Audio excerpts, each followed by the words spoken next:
welcome back to the third quarter of the Paddock the Goals.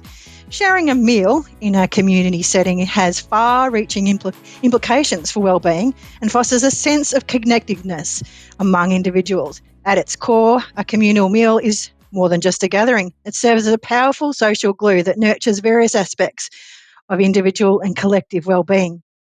Regular communal meals can help build stronger communities by fostering relationships and facilitating social networking. This sense of community acts as a buffer against loneliness and isolation, and factors that can contribute to depression and lower life satisfaction. Doesn't sound too good, does it? In fact, it's one of the principal reasons rural communities thrive, getting together for a meal. You can expect to get a meal after training at any of our North Central football, netball, hockey clubs, or a morning and afternoon spread after the golf, tennis, cricket, bowls, men's sheds, CWA meetings, and pretty much everywhere else in our communities. That's what we do in rural Victoria, and it's what's great about Bullock. It keeps our people together. But there's a new gathering at Donald, and it's got a pretty catchy name. It's called the Good Feed, and it's growing bigger by the week. To tell you more about it, we'd like to introduce to you Melinda Schultz from Donald. Welcome, Melinda. Hi, Jo. How you going? Fantastic. Thank you. Thank you for coming in today. Well, the cost of living is really starting to bite in some community settings. Sharing meals can be a cost-effective way to eat, and it can provide necessary sustenance for those who may be economically disadvantaged. When meals are shared, there's often a focus on balanced nutrition. Homemade, freshly cooked meals replace fast food, contributing to better physical health, although we have some pretty good fast food venues around here.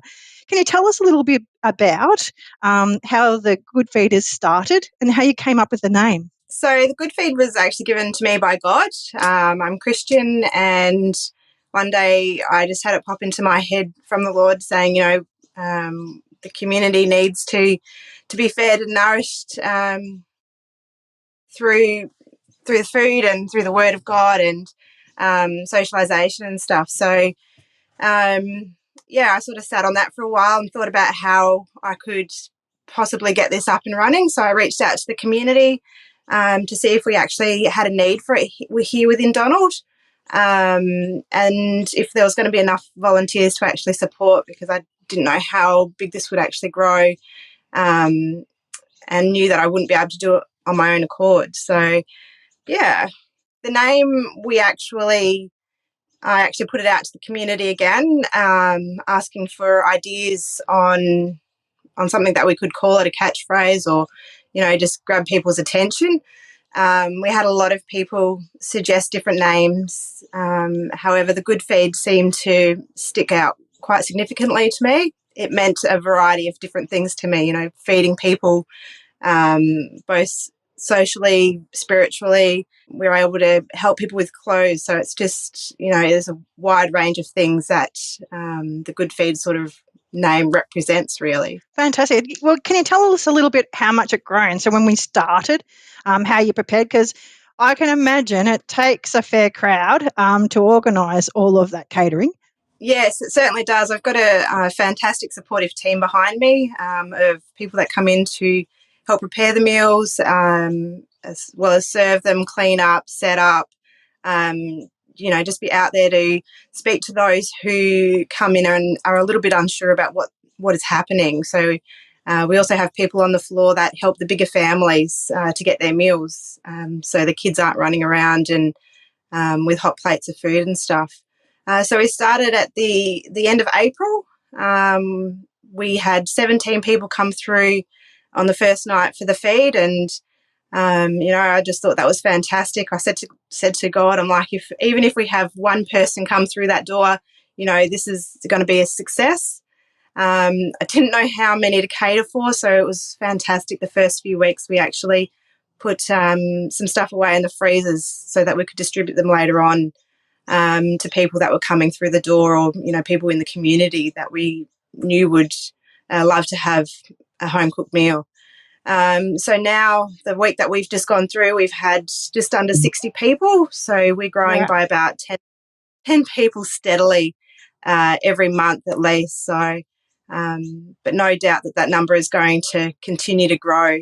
Well, we talk a lot on about the value of teams on the podcast, because it's got a bit of a sporting theme with respect to our sporting organisations and community groups.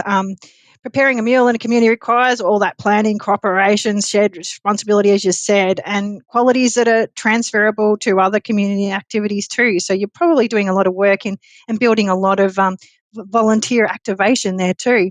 But I bet there are some clever cooks among you too. There's probably some signature dishes that are bringing them back to the good feed table. I'm sure there's some menu favourites. What are some of those? Well, we don't actually tend to do favourites. We try to provide a different meal, different main meal every week. So we have a 3-course meal that we provide, including 2 different soups, 2 different mains generally, and the 2 different desserts as well. As we have a lot of people with different health requirements and all that sort of stuff. So at this point, we are fortunate enough that we can chop and change a bit with our menus, and we try to do that so that we're not, rotating, I guess, the same meals, and people aren't getting bored with what we're providing. So must have a fairly decent sized menu and cookbook to refer to. But it's fabulous to see that you're actually bringing in other people to contribute and be part of this too. Whereabouts do you meet, and how much does it cost anything, and how are you supported? Where are you getting some donations from, or are you needing assistance to help you sort of develop it further? we are currently meeting at the VRI hall in Donald, but within weeks we should be moving to the supper room at the Memorial Hall. We are quickly outgrowing our location, which I guess is a great thing, but at the same time it then creates other concerns in that. So we are supported really well by the community of Donald, and I thank them all so much for everything that they do for us. We receive donations of food, pantry items, fruit and veg. We receive monetary donations and sponsorship through that way, I guess. We also take in clothes and toiletry stuff so that we can redistribute out to those people that are coming in. We're really well supported, and we're always looking for more support however it can be. We are currently trying to find the sources to get a delivery driver / pastoral care person on board, in hope that we can then distribute the meals to those who are feeling isolated at home and can't necessarily get out to the good feed. We're just really well supported by the community. Wow, it's amazing to hear. What a wonderful story. And, a sense of community belonging has been shown to be such a strong predictor in terms of mental health and well-being. Communal meals can be particularly beneficial for individuals, as you said, individuals dealing with mental health issues like depression and anxiety, as it provides a sense of social structure and support. But, just knowing that you're there must actually provide such a tremendous relief for people. What are the other sorts of community benefits you're starting to see yourself? It's just fantastic to see the community coming together. We recently did a talk at the Donald High School with the vocational care students there, and they seem to be quite interested. We've since had a couple of the high school students come along and volunteer with us this Monday gone. Yeah, just to bring the community together. We have a lot of different walks come through the door with no judgment needed or given, and it's the people talking. It's just beautiful to hear. To listen to the conversation, or just hear the chatter amongst the room, and the kids' excitement to be able to get around and play with the other kids and stuff. It's just a fantastic vibe throughout. Well, we're certainly hearing about those wonderful vibes too at the Bullock Shire. So it's wonderful. You're catering to such a diverse group of people who perhaps might have not been connecting through other community settings perhaps. We just like to commend your team for the work that you're doing, and we look forward to being able to actually support you in that important work. Yes, so look out for the good feed. Thank you very much for coming in today, Melinda. No worries. Thank you so much for having me.